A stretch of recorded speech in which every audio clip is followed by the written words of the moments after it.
up? Hi, Donna. Hi there. How are you? Good. Let's see. Well, good afternoon, everyone. I trust you're having a great day. It is a gloomy, overcast. We've had, 3 days of rain here, and I'm not sure the sunshine exists anymore. So anyway, but I trust that you're having a joyful day wherever you're at throughout the country. And I'm looking forward to us again spending our time here as we go through the Bible. We are wrapping up a short series here on what happened between the Old Testament book Malachi and the New Testament. And we've been looking the last couple of weeks at some people groups. Last week, we looked at the Samaritans. The Samaritans were a group of people that were despised by the typical Jew because of the heritage and because of their religious practices. And so we see them interspersed throughout the Gospels. Then we looked at the Pharisees, and the Pharisees probably get a bum rap. They deserved to be chastised because of the burden they placed on the people by adding so many rules. I don't know what kind of home you grew up in. Some people tell me, my students tell me about a home where there was this long list of rules and they felt like they could never meet all the criteria of what was expected of them. And others, it was a little bit more laid back and lackadaisical. Well, the Pharisees just kept adding and adding the rules, and it became a big burden. That's why Jesus said to them, "Come unto me, all who are weary and heavy laden." He's referring to the heaviness of the load of trying to meet all of the expectations of the Pharisees. So we looked at the Pharisees. We found that they had a strategic role in that they were associated with the synagogue. The synagogue was the place where the people went on a regular basis. Typically, they went weekly to the synagogue on the Sabbath. It was also the place where their children, particularly the boys, would have been educated. Their elementary years would have happened in the synagogue. And so because of their association with the synagogue, the Pharisees were actually held in high esteem by the typical Jewish person in the land at the time of Jesus. Today, we're going to look at some more people that groups that were part of the religious environment. And the one that we're also familiar with are the Sadducees. They were a smaller group, but they were incredibly influential. They came primarily from the aristocrats, the very wealthy families within the land, as well as the priests. So the Sadducees were associated with the temple. They would have been associated with any religious practices like the Sanhedrin that were there. The Maccabees, who were an influential family because they had led the revolt against the Greeks, they were associated with the Sadducees. So again, small in number, but highly influential because of their connections to the temple and to the Sanhedrin.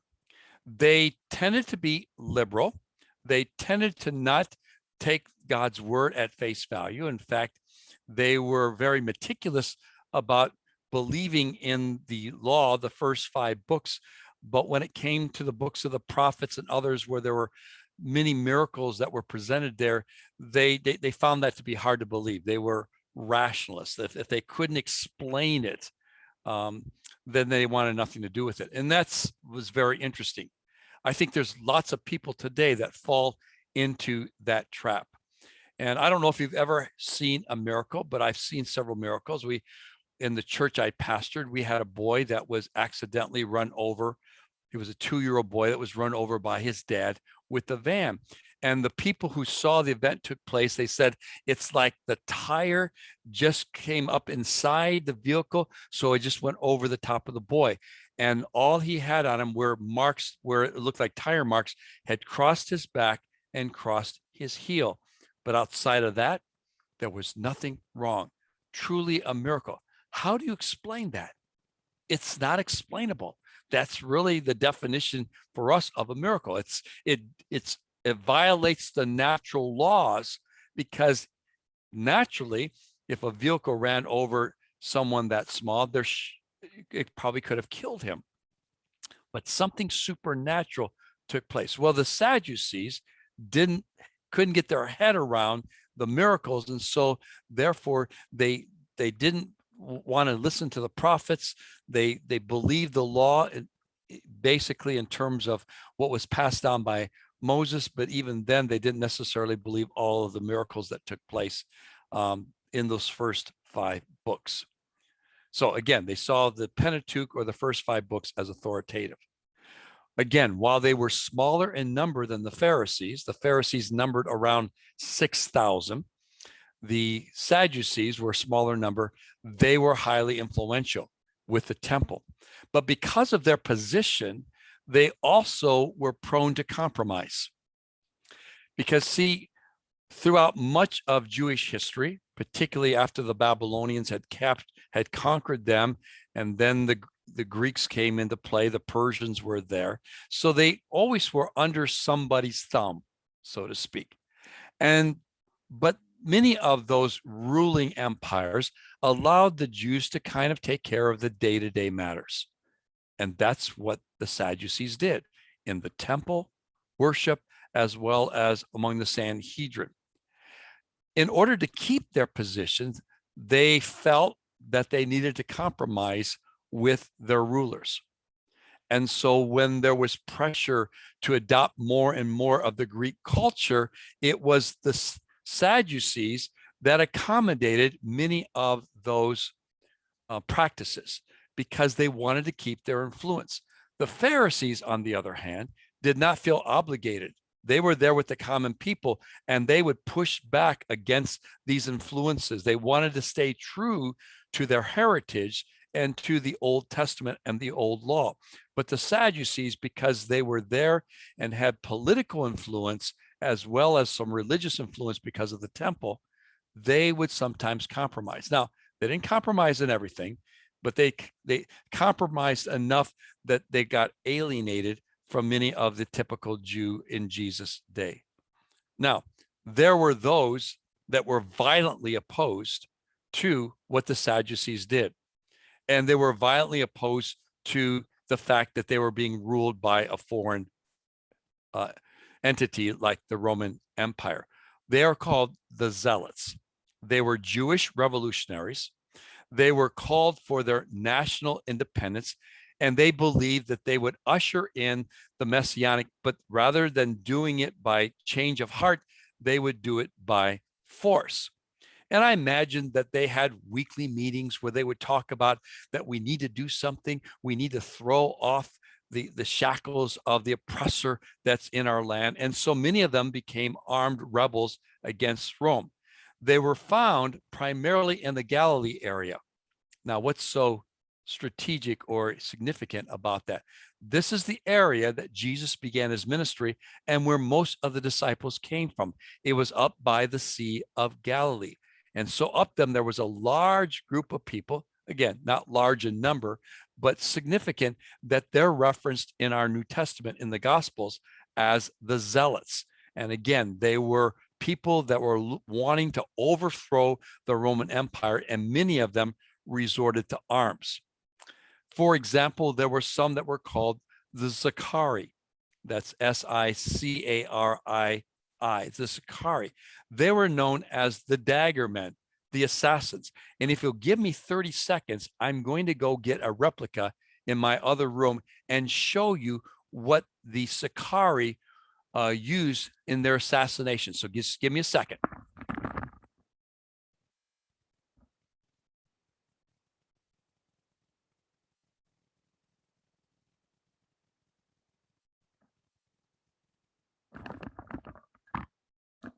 So hopefully you can see this. This is the size of Sicarii. It is not very big. It's probably about 6 inches, 5 to 6 inches in length. This is a replica. I actually got this in Israel. And so the zealot who really was wanting to put actions to their words might carry these, and they might go and look for those that were compromising with the Romans or actually Roman soldiers themselves. And so the blade itself was probably only about 3 inches long, and they could open it up. Now, this had a very elaborate case, and they would attach it to their thigh with leather strands. And then if they were in a crowd or they got someone off the path, they could pull this out and they could kill them. The people who use this is called this Sakari knife, named after these assassins, and they were part of the Zealots. Now, not all Zealots did this, but there were those within the party that says, listen, we've been talking about overthrowing and needing to overthrow the Romans. Let's do something. And so those that were like that got involved in attacking, sabotaging the Romans to basically get them so frustrated that they would leave them alone. What's interesting, not only about the Zealots and that they were there, is that one of Jesus' followers, one of his disciples, was Simon the Zealot. So he was part of this group. Now, we don't know that he was an assassin. We don't know anything about that because not all of them were assassins. There was just some among their midst that really went so far as to start killing people. But there was this desire within them. They kept going over and over. It's kind of like groups today in the United States. They get so frustrated and they get together and they have weekly meetings and they have they bring in guest speakers and they get all riled up because we need to do something. We need to change our government. We need to get a new president, or we need to overthrow the government. Okay, those are the type of people that would fit under the category of zealots. We have different terms for them today, but it's very similar in nature. Now, there was the zealots who were anti-Rome, basically establishment. So they would have been almost anti-Sadducees because they saw the Sadducees constantly compromising the faith of Israel. On the opposite side of the spectrum were a group of people we call the Herodians. They're named after Herod because they were supportive of the local government. They aligned themselves with the idea of Rome. They felt like adopting Roman practices would make us a better people, a better nation. And so they found themselves cooperating. So what would happen is you'd get the Herodians and the Zealots basically fighting among themselves. They represented other groups. So for example, the Herodians might be sympathetic with the Sadducees and the religious establishment of that day. And in fact, when the Gospels allude to them, they're in the same language of talking about the Sadducees and others. Whereas the Zealots would have been more associated, they would have taken the philosophy and mindset of the Pharisees, but they were activists in the sense that they wanted to do something about it. The Pharisees were not warlike. That was not their purpose in life. They just believed strongly in the law. Then there was another group of people. It was not a large group. And they really weren't a segment of society. It was more like a profession called the Scribes. The Scribes were very, very important within the land because they copied the scriptures. And because they constantly were dealing with the scriptures, they also typically became teachers of the law. They were more scholarly. They were lawyer-like. So they had a very important role, and many times they would be with the Sanhedrin, and they would be with the Pharisees and the Sadducees, because again, it was an occupation. It wasn't a people group. They weren't either pro-Pharisee or anti-Pharisee. They were just pro the law. They were pro the Bible. One of the things that we need to know about the Scribes, it was a very technical way in which they copied the scriptures. They would take a scroll, because remember, in this time, there are no books. So things were either written on a scroll that could be of leather or could be of some type of parchment, or it would be, in more ancient times, it might be pounded into a stone or a hard object. And they would take that scroll and they would copy it letter by letter meticulously. Once they were done copying and making a copy of the scroll, they would count the letters. This was actually one of their techniques. They would count the letters of the original. Then they would count the letters that they had copied in their copy. If they were off by one letter, they would literally rip up the copy. They wouldn't try to find out where they had made a mistake, because they took seriously that every jot and tittle of the original needed to be in the copy. Reminds me of something that Jesus said about the jot and the tittle, which are just marks within the Hebrew language, okay, that signified vowels. So the scribes had an important part, and it's because of this practice that the scriptures that we have today that are in English that have been translated are highly accurate to their original because of the way the scribes copied the scripture. So this was an incredibly important function in the land because they were handling scripture and they were teaching the scripture. Then you had another group that the Bible does not mention. We've talked about these people before, but we're going to take a few moments and talk about them again, because while they're not actually spoken about within the scripture, many of their ideas were part of the Jewish community at large and actually have been passed down to us. They too were Jewish separatists. They wanted nothing to do with what was happening in Jerusalem. We talked about this several weeks ago, but back during the time of the Maccabees, when the Maccabees had led the revolt against the Greek empire of the Seleucids, and they led the revolt, they took over running the country. It was now an independent country, but they began to compromise. They began to, they were priests, but they were not descendants of Aaron, and only descendants of Aaron could be high priest, but they bought the position. In other words, they were kind of loose in terms of how they ran things. They felt like because their family had been instrumental in leading the nation to independence, that they could do things that the ultra conservatives found repulsive. They weren't taking the whole temple worship and everything associated with it seriously. Well, they got so frustrated that they said, you know what, we want nothing more to do with the temple. It has been so compromised. You have so distorted what God wanted that we're going to abandon Jerusalem. And they went and formed communities. And they saw themselves as the true Israel, the remnant of Israel.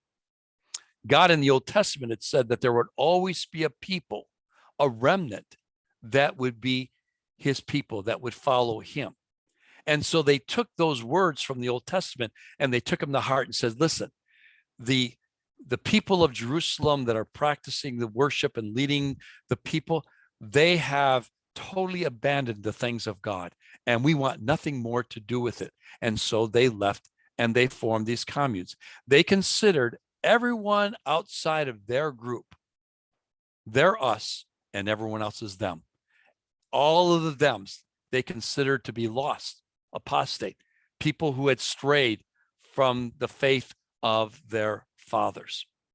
And so again, it wasn't that we actually see the word Essenes mentioned in scripture, but we see some of the ideas that are incorporated within the gospels that were there.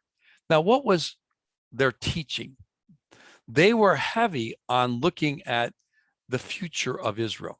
We call that eschatology, or the theology of end times. They were constantly thinking about the Messiah and what the Messiah would do when they come back, and what kind of earth or what kind of people would we be under the Messiah. And so there was a heavy, heavy, heavy dose of end time theology.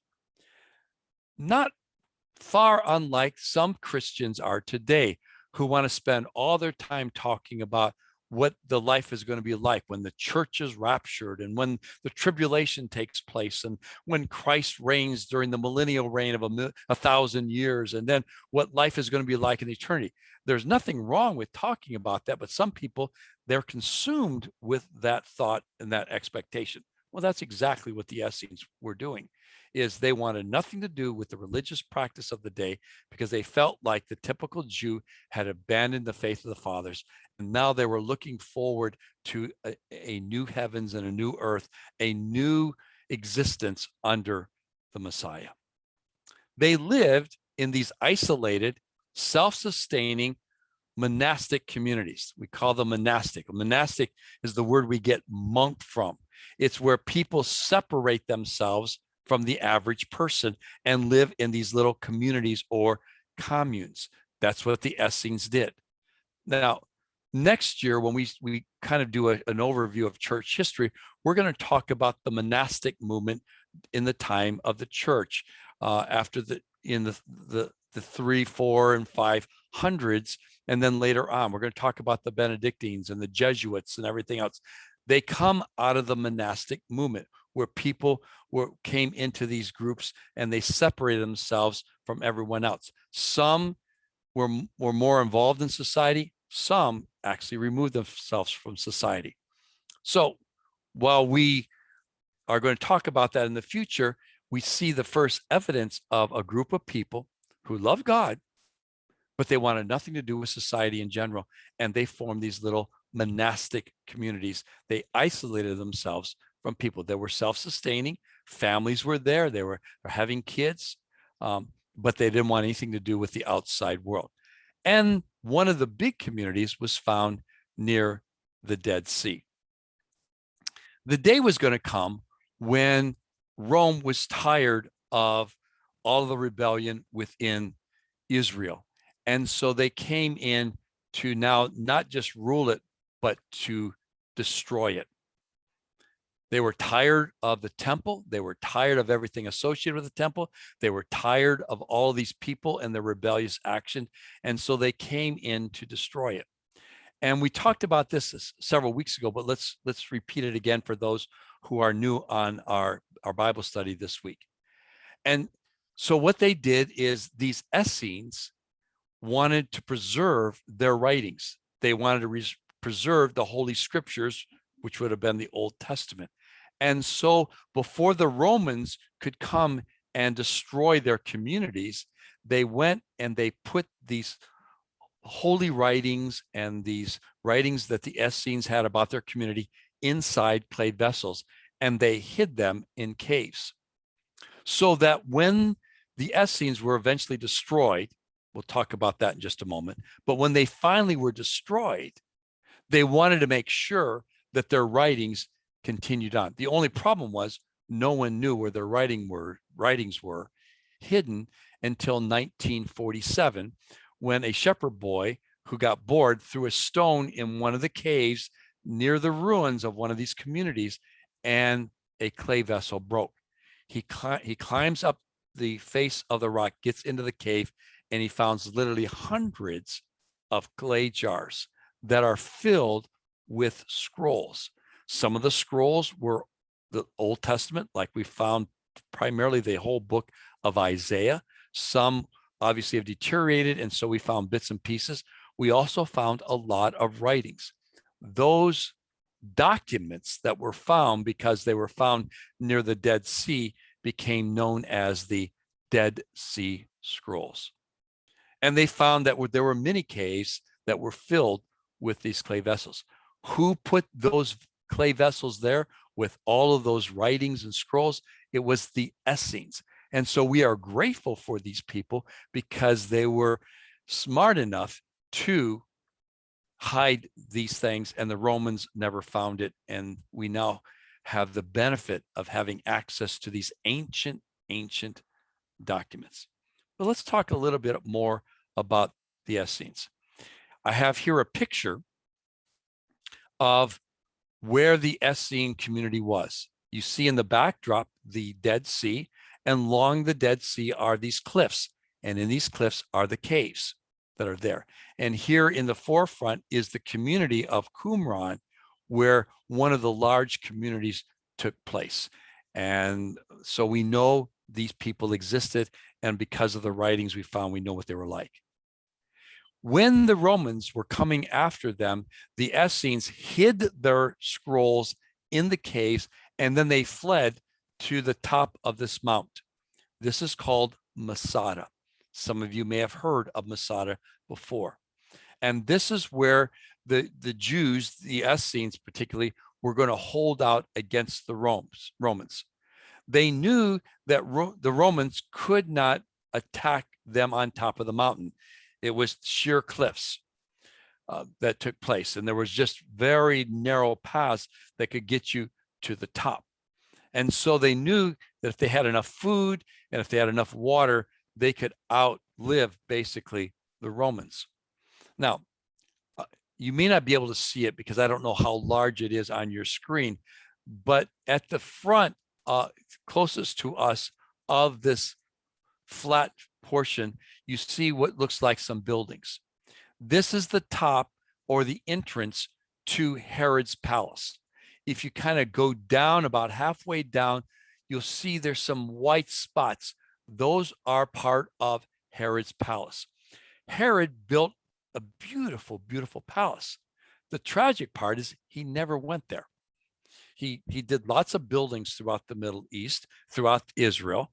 He revamped and modified and updated the temple area to appease the Jews, but he also did a lot of other building projects, and one of them was his palace. So the Jews were very familiar with this area because there was construction that had gone on. There was a mini city. There was a place to store food. There was a place to store water. There were other buildings that today, I've been on the top of this mount, you can see the ruins of Masada. Well, the Jews, the Essenes, who had fled the Qumran community, came to the top here, and they were going to try to live in, until the Romans got tired and they left. Well, the Romans did not get tired. If you look to our right, looking at it, there looks like there's a slope there. That slope originally was not there. The Romans decided that the only way they could conquer the Jews that were on top of this mount was they had to build a ramp. And let me show you an artist's conception of what that ramp looked like. This is the ramp they built. In other words, they took materials from the area, they took sand from the area, and they built a ramp. It took many, many months to build this ramp. And eventually, they were able to get to the top with their equipment, and they were able to break through the Masada wall. Now, the Jews could obviously see the Romans and what they were doing. And so they made a decision that they were not going to be captured by the Romans. So rather than fight them, when the Romans broke through, they found that all of the Jews, from the oldest to the youngest, had committed suicide. They killed themselves because they did not want to be captured by the Romans, the infidels, the Gentiles, because they knew that it would not go well for them. And so they committed that. It's a very well-known story, an event that took place in the life of the nation. At this point, all resistance to the Romans is gone, and Israel ceases to exist.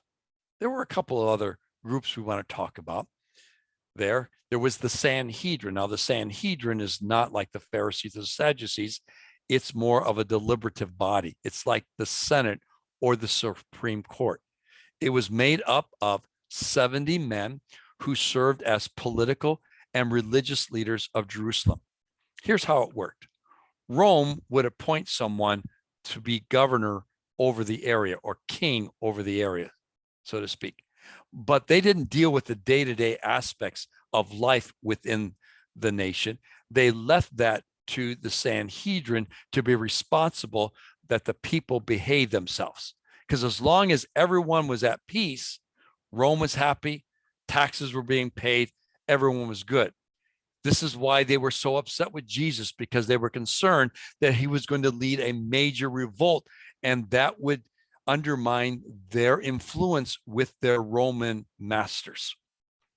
So the Sanhedrin played an important part in the life of everyday Jews in terms of keeping the peace. So there are different terms that the gospel writers use to describe representatives of the Sanhedrin, the chief priests and the scribes and the elders. Sometimes you'll see that phrase. These are representatives from the Sanhedrin. And we know some people that were in the Sanhedrin. Caiaphas, the high priest, we know that he was associated with Jesus' trial and then eventually his death. We know that Nicodemus and Joseph of Arimathea were part of the Sanhedrin. They happened to be Pharisees, but they were part of the Sanhedrin. But for the most part, the Sadducees, that very liberal group associated with the wealthy and with the temple worship, they kind of ran the Sanhedrin. Now, there's one interesting thing about the Sanhedrin, and I've already alluded to it. The Sanhedrin could make all kinds of recommendations. They could make all kinds of decisions when it came to religious matters, but they could not actually implement any type of punishment on people of any consequence. So when they wanted to have Jesus killed, they could declare that he's deserving of death, but they could not administer the death. They couldn't carry it out. And that's why they had to bring Rome and the Romans into the picture, because they said he needs to be killed, but they could not implement the penalty. In the last few moments we have, and before we get into the life of Jesus, which will begin next week, I want to give an overview of the first century that ends with the death of Jesus. So I have a timeline here on this slide and the next slide that covers some of the key elements of the New Testament and their timeline. So we know that Jesus dies probably in 33 AD. Now, there's some scholars that believe he died in 30 AD, but I think most scholars, and as I've studied it, I'm more comfortable with the 33 AD. Jesus dies there. Shortly thereafter is the day of Pentecost. Immediately, the church has 3,000 new followers, in addition to the 120 that were in the upper room. Stephen is a deacon. He is asked to help serve Greek widows in their kind of Meals on Wheels program. He's also kind of a preacher. And so he's in the temple area and he hears the people and he gets up and he begins to declare about Jesus, the Messiah. They are furious with his message. And so the mob, wasn't the Sanhedrin who did this, kind of a mob thing, said, listen, he is blaspheming our heritage, and they stoned him on the spot. That only happens within a few years after Jesus dies. We have one individual, and we'll talk about this later, Saul, who's there.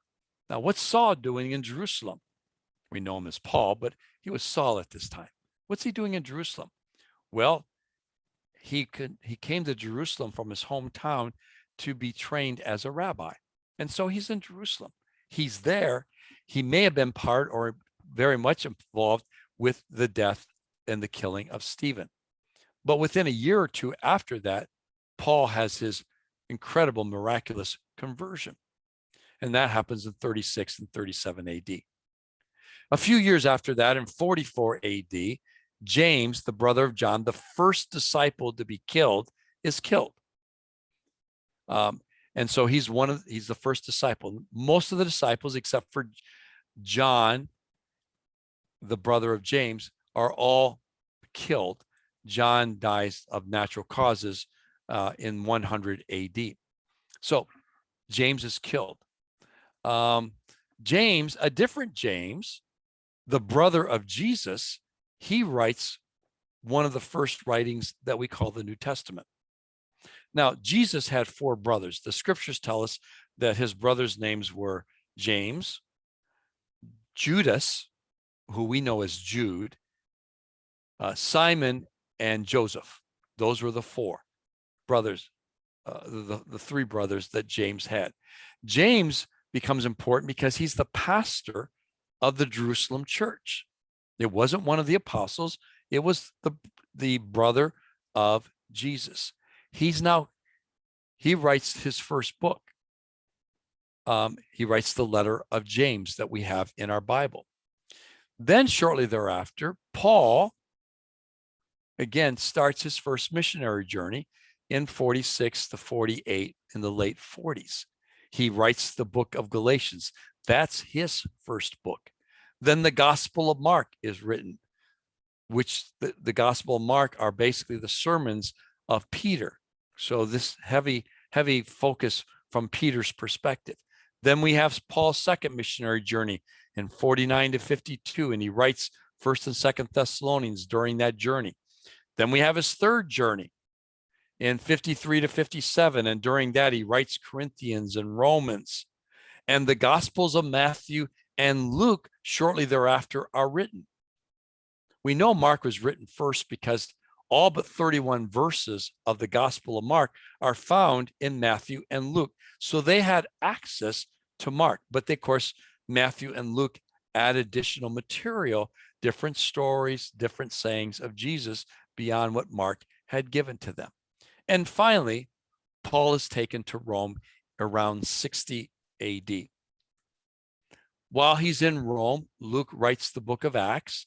Paul writes Colossians and Ephesians and Philippians and Philemon. Philemon is the pastor of the church at Colossae, or the Colossians. And Paul writes a private letter to him because Philemon had a slave that had run away. And that slave got saved in Rome under Paul's ministry. Paul feels it's time for him to return back and reconcile with his master because he had stolen some things. And so Paul writes basically a letter of commendation saying, listen, Onesimus is a different person. In fact, he's a brother in Christ. He's dear to me, and I want you to treat him the way you would treat me, which basically means that if Philemon pays any attention to Paul's letter, there's no way he's going to kill his former slave. And in fact, tradition tells us that he becomes the pastor of the church at Colossae later on. But these letters that Paul writes are written while he's in prison. Then in 62, James, the brother of Jesus, the pastor of the Jerusalem church, is killed. Paul continues to write while he's in Rome. And in 64, Nero decides to burn down most of Rome, and he blames the Christians. So that in 67 or 68, I've put 68 here, Paul and Peter are killed as part of this persecution against the Christians. The temple is destroyed by the Romans in Jerusalem in 70, and then John, who's now the last remaining disciple, he now writes his gospel. He writes 1st, 2nd, 3rd John, and he writes the book of Revelation. And then in 100, he dies. Now, there's so much more I could have added to this timeline, but I give it to you as a perspective that within 30 years, Jesus dies in 33. By the time we get to the mid 60s, just 30 plus years after Jesus' death, the majority of the New Testament has been written. The disciples, for the most part, have been martyred. Few are going to be martyred in the 70s and 80s, but most of them are beginning to be martyred at this time. And so that we end that first century with lots of persecutions of the Christians. John is writing his last letters and the book of Revelation, and he passes away. And after the first of the year, we're going to talk about what happened after John dies, because John led some people to Christ. And those people became very influential in the early church. We call them the early church fathers, and they wrote very extensively. So we know a lot about what the church was like at the end of that first century, in the time that John is writing in the 90s and then beyond. But we'll save that for a future Bible study. So today we wrapped up looking at the Sadducees, the elite of society. We looked at the Zealots, who were basically freedom fighters. We looked at the Herodians that were supportive of Rome. We looked at what happened with this community of the Essenes that We are blessed today because they hid those scrolls back around 70 AD. And then we gave ourselves a timeline. And I trust this information helps you understand and appreciate that the Jewish people were a very diverse people, had lots of different thoughts going on. And it's in this context that Jesus begins his ministry. And we will pick up on that next week. Father, thank you for our time together. Again, thank you for your word.